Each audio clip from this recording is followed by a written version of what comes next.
Boa tarde a todos. Hoje mais um programa de conexão ambiental aqui pela UPTV. Vamos entrevistar a nosso convidado, o Dr. Eduardo Pereira Cabral Gomes, pesquisador e científico do Instituto de Botânica de São Paulo, graduado em Biologia, com mestrado e doutorado em Ecologia.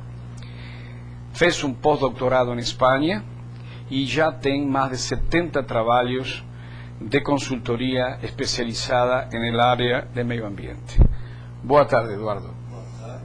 Agradeço o convite de estar aqui no Conexão Ambiental e agradeço até todos os espectadores do programa também. Espero poder responder aí com propriedade todas as questões. Vamos começar por algo muito importante. Eu vi tu currículo, é extraordinário, ele marca toda uma história de pesquisa, de interesse. Gostaríamos de ouvir como nasceu tudo isso, tu interesse, tua dedicação. Certo. Eu sou biólogo, né? Fiz mestrado e doutorado na área de ecologia vegetal. Trabalhei em universidades durante 9 anos, também trabalhei em consultoria ambiental, também fui professor de escola pública e há 7 anos eu sou pesquisador científico do Instituto de Botânica. O Instituto ele é aqui do estado de São Paulo, ele faz parte da rede de institutos de pesquisa do estado de São Paulo, é mais conhecido pelo Jardim Botânico, né? O Jardim Botânico de São Paulo está sob a responsabilidade do Instituto, o Jardim Botânico que completou 82 anos, e se localiza a sede do Instituto no Parque do Estado, aqui na capital de São Paulo. Tem quase 90 pesquisadores, e além da sede na capital a gente tem 2 reservas, uma em Paranapiacaba, né, a mais antiga do Brasil, fez 100 anos em 2009, e outra uma reserva de Cerrado também no interior do estado. Então é eminentemente um instituto de pesquisa científica, um instituto de botânica, e eu trabalho lá no núcleo de ecologia. Qual é esse objetivo dessas pesquisas nesse núcleo de ecologia? De ecologia. Bom, o núcleo de ecologia a gente tem três grandes áreas. Tem um grupo de pesquisadores que trabalha com temas relacionados à poluição atmosférica, um grupo de pesquisadores relacionados à limnologia, a ciência que trata dos corpos de água doce, e um outro grupo do qual faço parte que trabalha com ecossistemas terrestres, florestas, campos.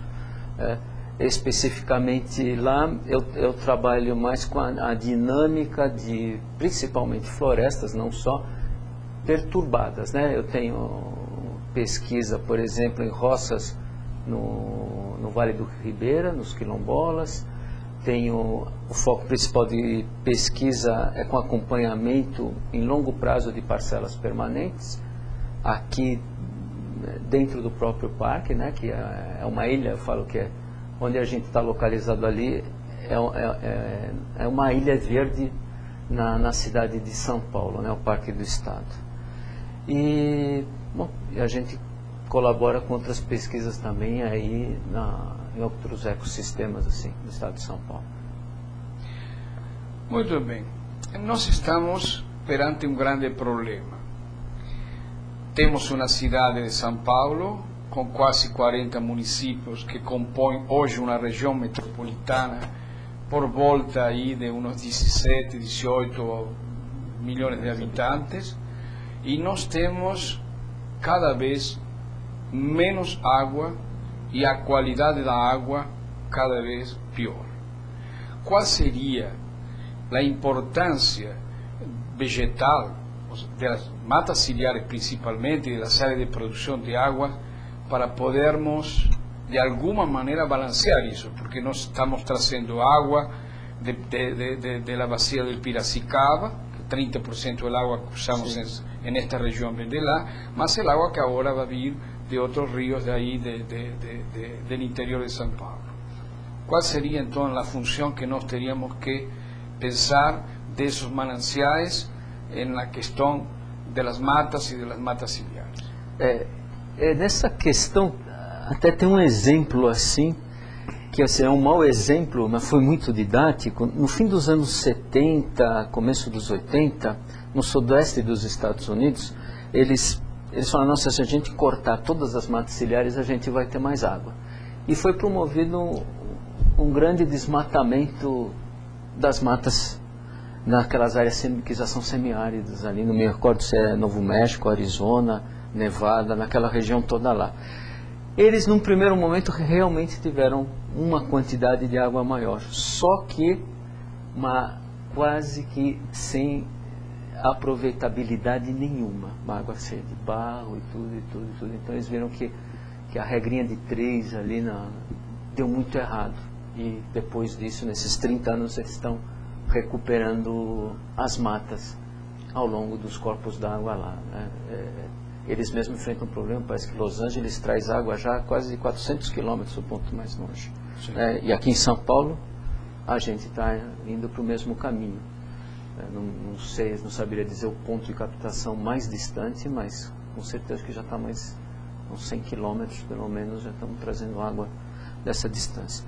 Então, isso a vegetação ciliar, ela é tanto uma fonte de filtrar a água, como foi esse exemplo. Você consegue ter uma água de melhor qualidade, também de regular. Tá? A própria cidade de São Paulo é outro mau exemplo, né? Porque você tem essas enchentes, assim, você tem os rios, os cursos d'água, muitos e muitos rios. Infelizmente, parece que o paulistano não sabe disso. Muitas avenidas estão em cima de rios, várias delas, você fala para as pessoas, a pessoa fala, mas aqui passava um rio, aqui embaixo da 9 de julho, passava, em Anhanguera passava. A pessoa sabe daqueles que elas ainda enxergam o rio, como Aricanduva, Ricardo Jafé, Avenida do Estado, mas várias e várias avenidas, o rio foi canalizado e asfaltado por cima. Então, sem a vegetação, o solo, o folhedo, tudo isso, que ele amortiza, retém a água e vai gradativamente soltando a água, você tem muito mais problema de enchente. Né?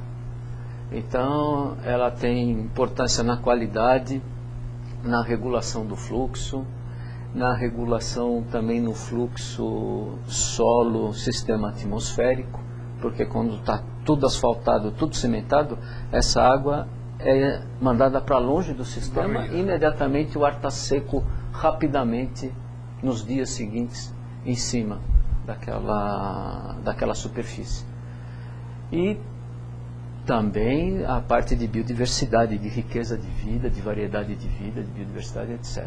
Então são várias as funções, sem falar a própria função, né, paisagística também, a paisagem, né, para o ser humano também, de ter um ambiente mais saudável. Então, podemos dizer então, inclusive usando 3 questões básicas. Esse impacto piora a qualidade, a quantidade e a qualidade de água. E também piora a questão climática. E em terceiro lugar, piora a qualidade de vida, porque no momento em que o indivíduo não tem essa possibilidade de paisagem, desse verde, de toda essa manifestação natural, porque é uma manifestação natural, a qualidade de vida ela vai ser atingida. Sim, vai ser atingida por todos os lados. Desde dessa qualidade mais abstrata, né, que é o prazer de você não estar vendo só asfalto e edifícios desprovidos de vegetação o tempo inteiro, o dia inteiro, até a sensação térmica, até como problema de saúde pública também, que muitas vezes se esquecem disso, né? E fora a parte de recursos. Imagina a cidade, a grande São Paulo, das cidades ao redor e outras cidades, se você tivesse essa vegetação, nem fosse com parques, passando por esses lugares que eu citei, a Avenida do Estado, sem ter aquele muro em cima, agora tem aquela construção em cima, que é meio de transporte, né? E outras avenidas, a cidade teria uma rede de parques maior e uma qualidade de vida melhor também, né? Tanto da saúde pública quanto recreacional, etc, etc, né? Sem falar, né, dos problemas já diretos, né? Tem bairros que ficaram, né, sob água meses, né, há pouco tempo, um par de anos aproximadamente. A influência da mata para a recuperação ou para evitar um deterioro maior, qual seria a importância da preservação e da recuperação dessa área? Eu vou dar um exemplo no próprio lugar que eu trabalho. O Parque do Estado, ele tem um pouquinho maior que 5 km². E ele tem 70% é floresta nativa, mais ou menos, e dos outros 30% há construções todas, mas ainda tem uma área de jardim artificial, mas também a área verde. Só o parque, quando a gente fez o estudo de impacto ambiental, aqueles 5 km², ele tem 180 dias de neblina por ano. Congonhas, que está do lado, a 2 km, ele tem 120 dias de neblina. A cidade chegou a ter mais de 250 dias, São Paulo da Garoa, que não é mais, né? Então você vê que mesmo sendo um pedacinho que sobrou, ele conserva não só a biodiversidade, ele conserva o clima. E as pessoas não se atentam a isso. Muitas vezes eu saio de lá, choveu lá, e ali no começo da Imigrantes não choveu, ali do lado de fora. Só aquele pedaço. Provavelmente, a gente sempre fala, se não tivesse essa mata, esse começo da Imigrantes quase que teria inundação direta durante o verão. Só ela já ajuda a segurar. Só que não é suficiente, que muitas vezes é toda aquela avenida. E isso se repete em muitos outros lugares. O pouco que sobra, a vegetação ajuda, e na maioria dos casos na cidade de São Paulo não é suficiente. Temperatura também. A gente tem a estação meteorológica, a mais antiga do estado de São Paulo, está dentro do parque, na área da USP. A média, se eu não me engano, nos anos 40, era 17,5 graus. Hoje está mais de 19 graus centígrados a média na cidade, no centro. Ali dentro subiu 1 grau. Nas áreas de asfalto, de cimento, a média subiu quase 2 graus. Que de média isso é muito alto. Isso equivale você ter andado 400, 500 quilômetros para o norte, ter mudado todo mundo para um lugar mais. Então, a gente está perdendo muita qualidade de vida, né? Continua, ao meu ver, assim, eu não estou vendo reversão, infelizmente, assim, de aumentar a porcentagem de áreas verdes, recuperar essas beiras de rios, né? Então, seria isso, né? Essa parte climática, regulação hidrológica, etc, etc. Bem, quer dizer então que se podem recuperar essas áreas? Se podem recuperar e se deve recuperar. Se pode, se deve. Ou seja, que tecnicamente não existe nenhum impedimento para que isso seja feito. Tecnicamente, é boa pergunta, porque você pode recuperar, deve recuperar, mas o melhor é nunca destruir, porque a recuperação é como a gente quando vai ser submetido a uma cirurgia. Se você cortou um braço, quebrou um braço, pode operar, colocar um pino, tudo e se recuperar, mas exatamente do jeito que você estava antes, você não vai ficar. Então, às vezes eu vejo na mídia que, eu posso destruir isso que depois eu vou recuperar. Recupera. As técnicas não param de avançar, tem muitos pesquisadores trabalhando nisso, né? Tem muitas experiências, mas se for possível manter o máximo que puder, mantenha. Como é o caso dessas áreas muito degradadas, aí só restou o caminho, a via da recuperação, então a gente tem que recuperar. Melhor recuperar do que deixar da maneira como está. Perfeito.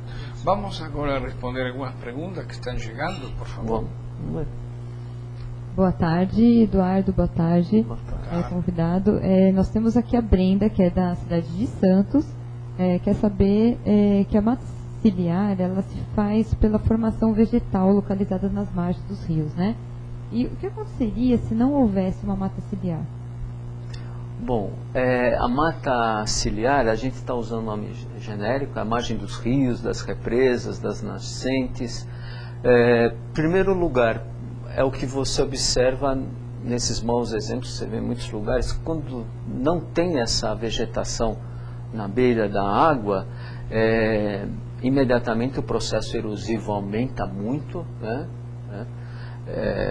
Muda até o contorno, conforme for a situação, muda o contorno desse corpo d'água. Se ele é um rio, aí o traçado dele pode mudar, depositar mais num lugar, erudir mais no outro, desbarrancar mais num, aumentar no outro. Se é uma represa, com o tempo também a superfície livre pode vir a ser diminuir, fora de você ter perda de biodiversidade grande, pelo simples fato de ter essa supressão das matas.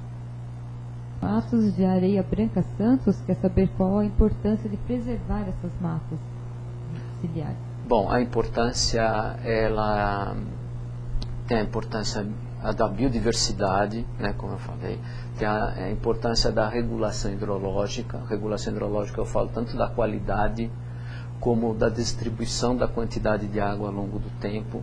Ela tem uma importância cultural também, que também as pessoas esquecem, né?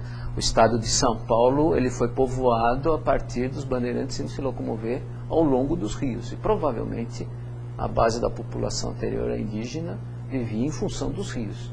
A gente é um povo de rio, o Brasil é um país de rio, né? As populações viviam em função dos rios. E cênica, cultural, etc. A importância é muito grande em todos os setores. A Georgia de Santo André quer saber quais os maiores prejuízos e ocorrências que você tem conhecimento que podem existir com a ausência dessa mata ciliar. Bom, essa ausência, ela afeta todos estes fatores que eu estava enunciando, e ela pode mudar de característica de região para região. Então, aqui na cidade de São Paulo, que é uma área urbana, ou nos municípios aqui da Grande São Paulo, você vai ter esse impacto na regulação hidrológica, né? Está mais sujeito a incêndios. Numa área no interior, sem a vegetação à beira dos rios, você vai ter um aporte direto de agrotóxicos para o curso d'água, e rio abaixo você pode ter outros problemas. Então depende da região, depende da atividade econômica que predomina no local da bacia. Pode continuar? Sim. Olá, então o Marcos Roberto, São José dos Campos, quer saber sobre o assoreamento dos rios. O que ele pode favorecer no que diz respeito à qualidade da água? Então, o assoreamento, ele na verdade no fim acaba sendo uma perda d'água, que você vai perdendo o volume disponível. E se está tendo assoreamento, além da quantidade, né, de água, que diminui a quantidade de água disponível, a qualidade vai estar comprometida também. Muito bem, vamos a continuar. Por lo que nós vimos nas perguntas, eu estava pensando que a preocupação dessa população se encaminha na questão de sua, podemos até dizer, sobrevivência ou qualidade de vida. Ou seja, porque se falou de risco, perguntaram até os riscos. Se falamos de risco, as pessoas, ao colocar essa expressão, elas têm um pensamento fixado no futuro. Ou seja, nós temos que pensar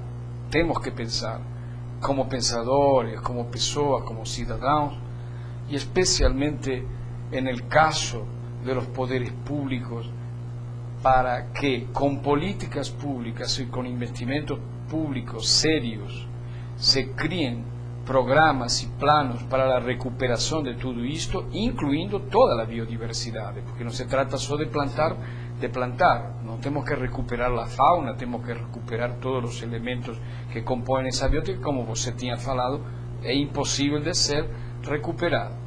Mas el camino es políticas públicas, el camino es pesquisa, el camino es la actividad de los investimentos eficientes y eficaces para eso.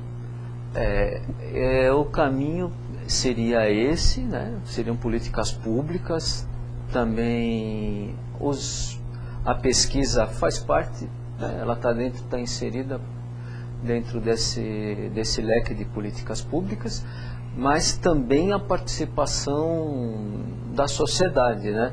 A gente hoje tem um caminho de tentar, como vou dizer assim, atribuir valor ao chamado valorização dos serviços ambientais. Mas eu acho que também vai além disso, né? Que independente da valorização dos serviços ambientais, a população tem que estar interessada em defender e preservar o seu patrimônio natural. Que o patrimônio natural nunca vai estar também separado do teu patrimônio cultural, histórico-cultural. Que às vezes também acho que não fica muito claro, a coisa é muito tratada só tecnicamente, né? E é importante, né, que as pessoas procurem saber mais, entender mais para participar, né, para participar o máximo possível. Existem programas, o Estado de São Paulo tem um programa financiado pelo Banco Mundial de recuperação de matas ciliares, ele está andando, está correndo, né, e já atrelado aos programas de microbacias, e está aberto para pressão, né, para pressão e participação, né, das pessoas. Muito bem. Indo por esse caminho também que você está colocando, a pergunta seria: a sociedade, para participar, vamos a supor hoje, ela já está bem informada e bem formada para essa participação, que seria uma participação consciente e não imitativa e não por receita, falando vulgarmente. Ela está pronta, está preparada?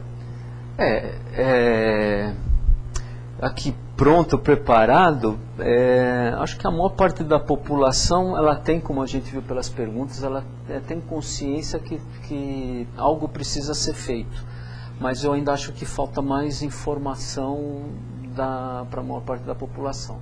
Ainda fica muito atrelado a nós os técnicos, e nós os técnicos, como eu, nós estamos na verdade a serviço da população em geral, e não para ditar a elas as soluções. A gente pode dizer, claro, por esse caminho tem essa dificuldade, por esse vai ter essa facilidade. Mas a decisão final não cabe ser só aos técnicos, não cabe ser só a nós.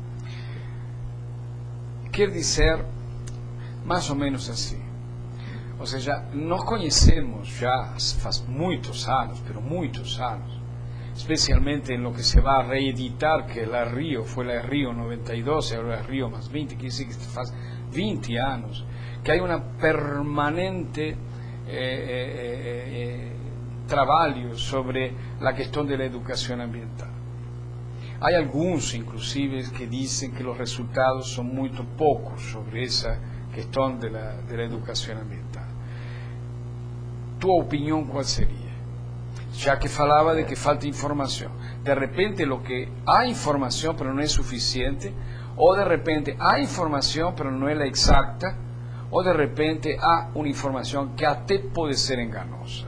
Gostaria de ver cuál sería más o menos, onde se situaria hoje este momento. Bom, aí é percepção pessoal, eu acho que tem um pouco de tudo, eu acho que tem informação suficiente, só que não, a gente tem dificuldade de chegar ao grande público. Acho que não só nessa área, em muitas acontece isso, né? Às vezes também tem informação incompleta, e eu diria que em 20 anos eu acredito que avançou, é a sua opinião que até avançou, só que por um lado não avançou o suficiente quanto seria desejável. Eu estaria no meio termo, assim, pensando assim. Essa é uma opinião assim, mais pessoal. Muito bem. Nós falávamos do água. E nós vemos que existe, quanto à informação permanente que não cessa e que praticamente del dia a dia sobre a economia de água. Se nós temos cada vez maior consumo porque a sociedade consome cada vez mais. Qualquer produto vai necessitar água para ser produzido, como necessitará de energia. Temos esse problema.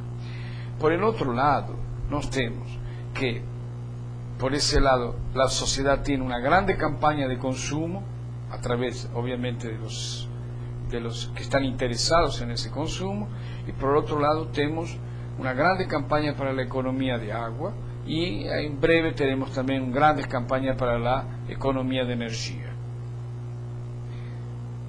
Quer dizer que tudo isso não faz fechar a conta não fecha.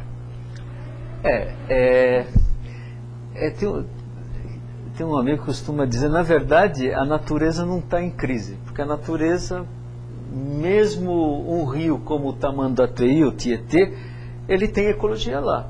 Tá estragado, mas tem as bactérias predadoras, tem os protozoários, tem tudo. O problema é a relação do homem com o homem. Esse que a crise é constante. Então, a equação não fecha, provavelmente é por causa disso. É porque você tem interesses conflitantes. E esses interesses conflitantes, eles se organizam, cada um para defender o seu interesse. E não é diferente, é um recurso, a água é um recurso, né? Inclusive econômico também, é essencial para a vida. E você tem conflito. Vamos a outra rodada de perguntas e respostas, por favor. A Natália dos Anjos, que é do bairro Assunção, Santo André, está falando que, pelo fato de você ser biólogo, né, queria saber se você podia explicar um pouquinho melhor sobre a diferença entre espécies nativas e exóticas que existem nas matas. O nome dela é Natália? Natália dos Anjos. Puxa, Natália, muito boa pergunta. Sabe por quê? Porque esse é um problema que às vezes se faz confusão também. A espécie nativa, né, ela é própria daquele lugar. E as pessoas misturam isso com os limites políticos que o ser humano criou. Então, por exemplo, a araucária, acho que todo mundo conhece, o pinheiro do Paraná. Se eu levo um pinheiro do Paraná e eu plantar lá na Chapada de Biapaba, no Ceará, ela é exótica lá. Não é porque está no Brasil que é nativa. Ela é exótica. Agora, se eu estou na fronteira de Bagé, eu passo para o Uruguai, as plantas são a mesma. Eu mudei de país, mas a mesma coisa. O passarinho é igual, é tudo igual. Então, a gente tem que pensar no termo como os bichos, as plantas pensam. Então, a nativa é daquela região biológica, daquela espécie, seria isso. Então, por exemplo, um dia num programa de ecologia na televisão, a gente plantou várias espécies nativas aqui, acho que foi onde era o Carandiru. O pau-brasil, uma palmeira lá do norte, uma carnaúba, uma coisa assim. Eu falei, não tinha uma espécie nativa. O pau-brasil, ele é bem tropical, ele vai até o Rio de Janeiro, pelo litoral. Aqui é frio para ele. É Então frio. seria isso. A espécie nativa é daquela região geográfica em que ela ocorre. Seria isso. Continuando, a Anisete, que é do bairro Fundação São Caetano, quer saber se a mata ciliar, você acredita que ela pode equilibrar o clima ou não? Ela pode equilibrar o clima, sim. Ela pode. Ela retém a água. A água, ela funciona, a evaporação da água, seria o ar-condicionado natural, transforma calor em trabalho. Tanto que se você tiver, por exemplo, uma superfície a um sol muito forte, uma telha, e for jogando a água ela vai evaporando e a telha não vai esquentando tanto. Qual que é esse ar-condicionado? As folhas, que são os painéis biológicos solares. Ela vai evaporando e você não tem uma subida de temperatura tão alta. Aqui, na Grande São Paulo, tem dados que mostram que chega a ter uma diferença de 10 graus na temperatura máxima no mesmo dia. Tem lugar que registra 33 graus de máxima, outros 23, 24, bem no meio da vegetação. Então, tem uma diferença grande, sim.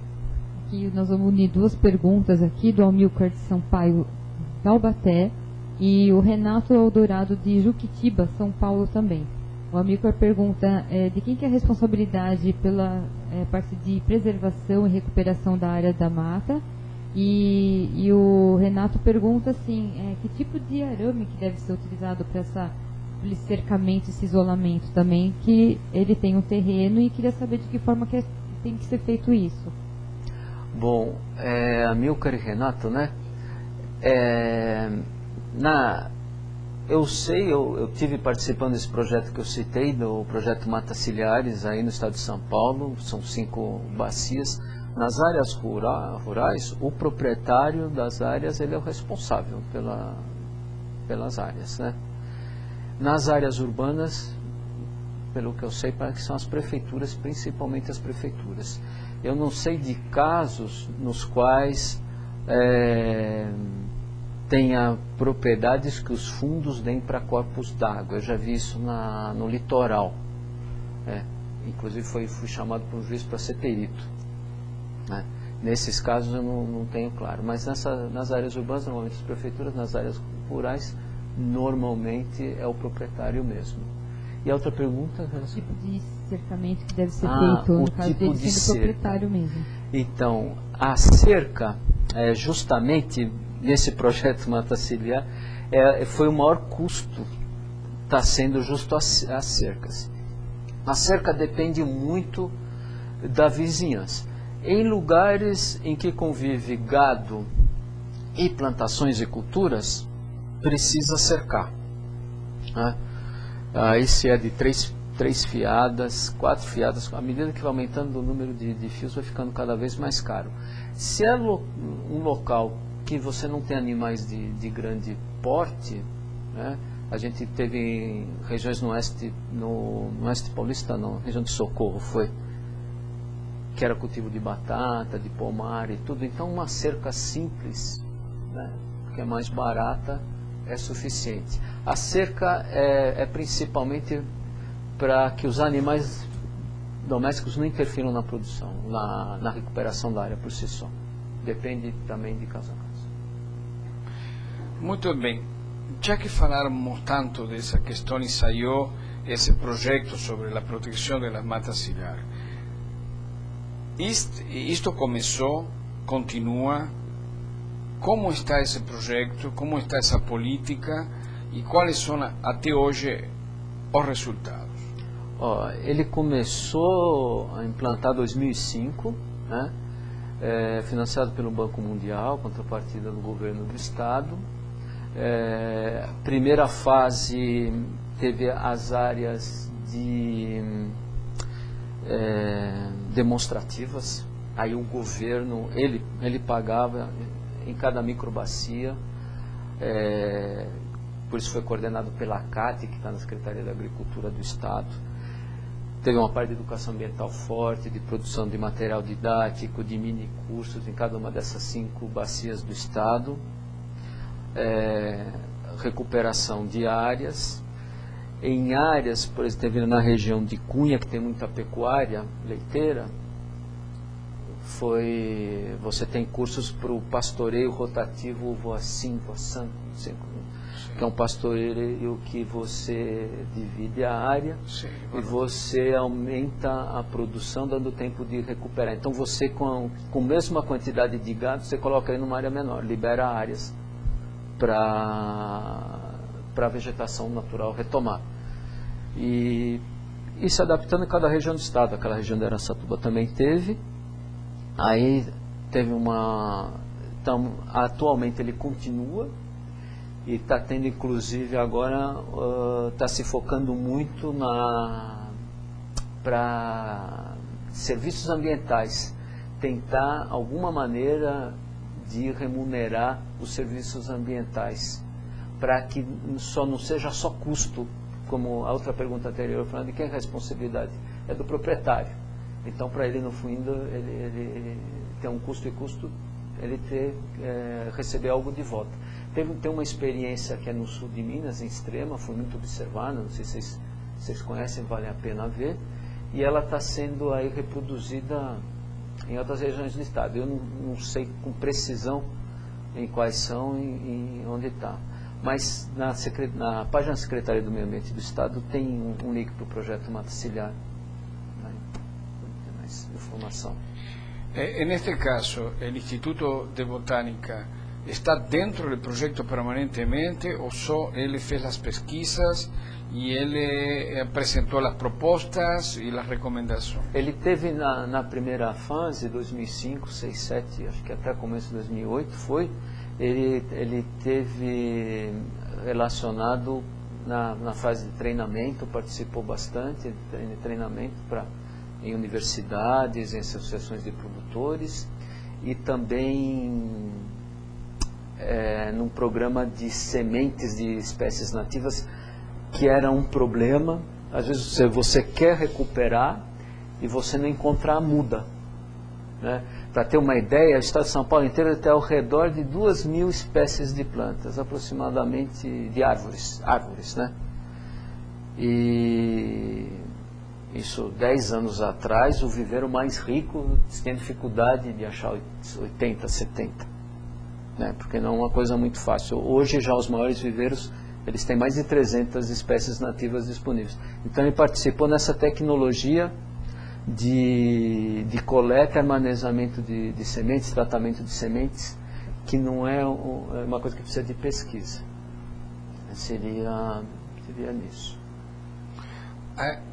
Isso é uma coisa interessante. Você disse de que nós teríamos 200 espécies... 2.000 de árvores. Perdão, 2.000 no estado de de árvores São Paulo. no estado de São Paulo. De 1.500 e estamos chegando a 300. 300. Ou 400. Eu quero comprar essa espécie que é nativa. Eu vejo aí normalmente, aí o Instituto também elaborou, tem na página do Instituto, quem se interessar, um catálogo dos viveiros que fornecem muda de espécie nativa para todo o estado de São Paulo e por região. Ele tem isso. Tem os viveiros mais aparelhados, eles não têm as mudas, mas por encomenda, aí pode levar alguns meses ou até mais de um ano, né? Porque a árvore tem época certa de produzir a semente. Por encomenda, produzir a muda para quem quer adquirir. Como fica então quando essas... Você já conhece aquele conceito de que não existe compensação. O sea, ninguém compensa. Lo que se destrui não se pode compensar. Ou seja, mas existem projetos que por lei arrima, quando se faz licenciamento, quando se fizeram os estudos, tem que haver a plantação de espécies. Caso Rodanel, como outras obras e tudo isso. Como fica então essa questão? Se está faltando mudas, se este problema de los bancos de sementes, devem haver problemas com os bancos de sementes, com certeza. Sim. Como fica isso? Como se pode encarar um projeto onde se vão necessitar alguns milhares de espécies de mudas para essa situação? Aqui no nosso estado a gente tem uma legislação que regula isso e ela prevê essa dificuldade. Então, para as áreas com menos de 1 hectare, você tem que ter no mínimo 30 espécies e para as áreas com mais de 1 hectare, 80. Você tem de 1.500 a 2.000 espécies para o estado inteiro, mas num local, normalmente você não tem mais do que 150 espécies, assim, num local de alguns poucos hectares. Onde eu trabalho, no Parque do Estado de espécie nativa, a gente tem quase 400 naqueles 5 quilômetros. Fala, você está dentro de São Paulo, está uma mata estragada. Tem quase...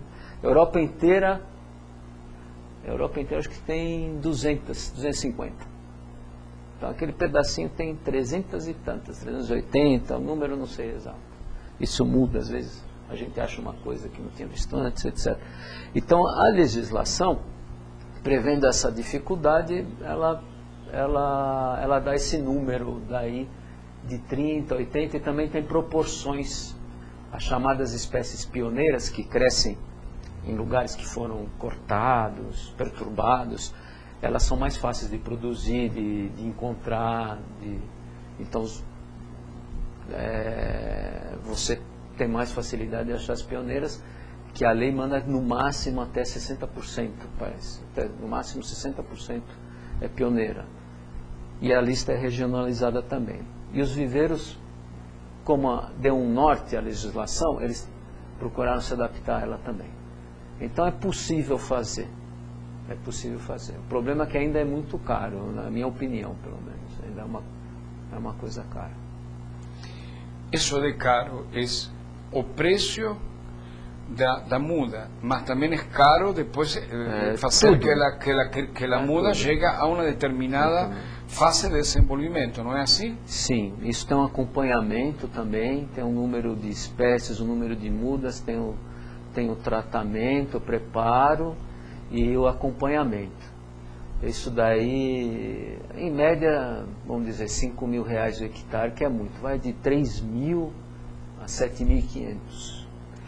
Se tiver necessidade de uma cerca de muitas fiadas, ainda mais caro. Em lugar que tem ovelha, cabra, você precisa ter mais fiadas. Então aí fica mais caro ainda que 7.500. Mas normalmente ao redor de, hoje sai 5.000 por hectare. Ao redor. Esse preço varia, assim, mas... Ou seja, que o reflorestamento estaria por volta de R$5.000, 3.000 a 7.500. de 3.000 a 7.500. A esto nós estamos falando que se necessitam recursos. Sim. Esos recursos podem ser públicos ou privados. Sim. Em tua opinião,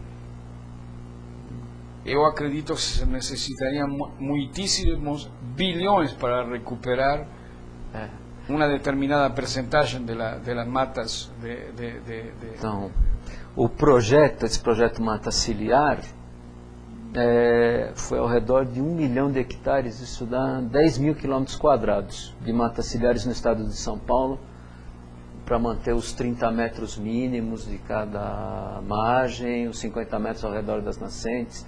Então aí a gente faria uma conta que daria um número, 1 milhão vezes 5.000, daria 5 bilhões, 5 bilhões. Muito dinheiro. Por isso que uma parte do projeto agora está tentando ver um mercado de serviços ambientais, mercado de carbono, não só o carbono, pagar por outros serviços ambientais, como foi a regulação do clima, da qualidade da água, da biodiversidade, etc. Esse é um rumo forte que está tomando agora. Justamente queria chegar a esse número. Para o Estado de São Paulo, para o governo do Estado de São Paulo, é um investimento muito alto. Muito alto. Muito alto. Muito alto porque também existem outras prioridades, existem outras necessidades, como a saúde, como a questão da própria educação, etc. Considerando essa dificuldade financeira do Estado, se pode prever mais ou menos um tempo para que se conclua todo esse projeto? Eu não tenho ideia quando concluiria. Não sei. O projeto Mata Ciliar, ele tem uma data de conclusão. Agora, a realização de recuperar todas as florestas ciliares de beira de rio no estado, isso vai depender muito também de outros fatores, né? A gente tem que, eu acredito, baixar esse preço também para menos de 1.000 por hectare. A gente diria que aí é uma coisa dos pesquisadores, que eu me incluo, de criar meios de baixar isso bastante também, né? Esse foi até uma parte da pesquisa que eu falei que eu vinha desenvolvendo lá nos quilombos do Vale do Ribeira. Ele está numa matriz florestal e a floresta se recupera super bem depois do plantio de milho e arroz. Basicamente eles plantam milho e arroz. Então, e qual que é a diferença? Eles estão cercados. Então, o que está cercado de floresta, por que facilita? Porque eu tenho a chegada de sementes. Então, será que se a gente não tivesse uma fase permitida de 2 anos, 3, de plantio, para pelo menos financiar a própria recuperação, e eu forneço sementes sem ter que abrir cova, sem ter aquele trabalho todo, e deixo meio aleatório a natureza recuperar, não consigo baixar o custo? Tem várias experiências nesse sentido aí, ver também dessa parte. Eu vejo isso fantástico, porque inclusive aí nós temos outra questão que ajudamos a cultura. E por outro lado estamos produzindo em pequenas comunidades, porque são pequenas comunidades, aí temos um serviço social também. Sim. Então, temos o serviço ambiental, temos o serviço social e temos também uma questão cultural que é muito importante, que é a fonte principal para poder viabilizar um projeto como esse. E não acho que esse projeto seja muito complicado de ser executado, porque nós temos vários programas onde as comunidades podem contribuir para isso, e temos também a sociedade civil, não seria interessante também que esses fundos que inclusive financiam projetos para a sociedade civil, este é um caso que FEHIDRO está financiando este projeto do Estado de São Paulo, de que se criem essas ou em las comunidades ou em viveros, essa possibilidade. Não baratearia esse preço com o voluntariado, por exemplo? Sim, os viveiros locais também já vem sendo feito, justamente para baratear isso. Agora, o principal que também vem sendo feito, né, é sempre discutir com a comunidade local. Eu mesmo tive em visitas que a legislação permite, até por um período de tempo, entre as linhas das mudas, você plantar culturas, justo para amortizar os custos. Mas tinha locais, por exemplo, tem regiões tomadas por cana completamente, que você vê que o produtor, você pode plantar abóbora, milho, feijão, arroz aqui nas entrelinhas, mas ele não se interessa. Às vezes ele preferia, paga o que for e pronto, não quer ter dor de cabeça. Ele quer aquele... E em outros locais que tem uma produção mais diversificada, tudo até pessoal sem entusiasmo. Então também é ouvir e discutir com os interessados, né, daquela região, a saída, né, a melhor saída. Não vir com a receita pronta também. De toda maneira, há um caminho de solucionar esse investimento. Sim, há um caminho de solucionar esse investimento. Pronto. Então, aqui faltaria nada mais que esse entendimento e, obviamente, um interesse político, um interesse público nessa questão. Não vamos a tentar mobilizar essa ideia. Ok, temos mais perguntas, então vamos a responderlas, que o tempo vai passando. Olá, Carla de Marília. Quer saber como os universitários poderiam contribuir nesses projetos ambientais? Ela deve estar numa faculdade e gostaria de estar participando. Existe algum meio deles estarem juntos nesses projetos? Inclusive, um dos cursos do projeto Mata Ciliar foi na Universidade de Marília. Foi 2006 ou 2007, a gente lá do Botânico teve lá e outros pesquisadores da secretaria. A melhor coisa a fazer é se informar mesmo pelas atividades do projeto. Na região dela tem, que essa bacia, é uma das bacias, acho que a bacia do Rio Peixe. A bacia do Rio Peixe está dentro do projeto, próximo ali de Marília. O Reginaldo Delgas de Lindóia quer saber, na sua opinião, quais os maiores impactos ambientais que são causados no dia a dia, no cotidiano da Mata Atlântica, na Mata Atlântica, pelo homem. A Mata Atlântica, ela a perda de área é o maior impacto, né? E fora isso, aí tem vários outros. Então você tem, às vezes, a mata está lá, não perdeu a área, mas ela está impactada por poluição diversa, né? Está impactada por caça, está impactada por espécies invasoras, é um problema que está sendo cada vez maior, está impactada por invasão e perda da diversidade, retirando algum, como aconteceu com o palmito, acontece muito com aquela palmeira, a guaricanga, uma palmeirinha pequena que é usada em coroas, em cemitério você vê muito aquilo lá, causa um estrago grande, samambaiaçu. Então, o impacto principal é a perda de área, mas tem vários outros. Agora a Regina de Mauá, de Santo André, ela quer saber então como uma pessoa do povo, né, uma pessoa que faz parte desse meio ambiente e pode proceder para recompor ou recuperar a mata. recuperar a mata, bom... Qual é a maior ação assim, que deve partir da população em geral? Bom, aí a gente vê, cada caso é um caso, né? Em linhas gerais, eu diria que a primeira coisa é tentar parar a causa que está destruindo a mata, porque senão a recuperação não vai adiantar, né? Se tem um curso d'água que tem uma emissão de resíduo tóxico ali, não adianta você plantar as mudas, que vai continuar sendo prejudicado, né? O principal é se informar.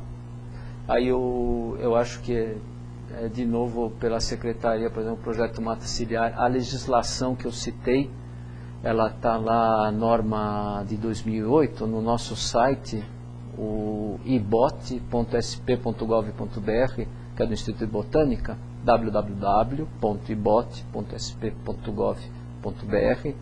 Lá você tem essa legislação, lá você tem o endereço dos viveiros, e lá você tem comunicação com outras páginas, está informado, e as ONGs que participam, tem ONGs que participam. Muito obrigada, doutor Eduardo. Bom, Eduardo Pereira, nós estamos chegando ao fim deste programa. Excelente toda a tua colocação. Nós temos a plena certeza que ha servido para informar e para esclarecer muitas coisas para todos os espectadores que estão entrando em direto e os que entrarão depois através do site. Qual seria tu recado para que consigamos avançar na recuperação florestal, especialmente das matas atlânticas, neste estado de São Paulo? Bom, o recado é, primeiro, a gente viu o interesse em participar, que procure se informar o melhor possível, e a partir da melhor informação possível as pessoas vão conseguir chegar e participar. E o principal, eu acho, é que as coisas estão sendo apresentadas muito como o problema ambiental, ele não existe sozinho, ele é cultural e político sempre, e econômico, está tudo entrelaçado. Então as leituras têm que ser feitas a fundo. Então procurar entender o todo para poder se posicionar, cada um tem a sua posição, da melhor maneira possível. Seria isso. Ok. Muito obrigado por tu serviço que realmente agradeço. está dando à sociedade. Nós aqui nos despedimos para a próxima sexta-feira. Estaremos aqui com outra entrevista importante sobre estas questões. Estaremos aqui sempre no mesmo horário, 16 horas, nesta UpTV, com Conexão Ambiental. Muito obrigado a todos e até próximo dia de grandes debates e de grandes ideias. Obrigado.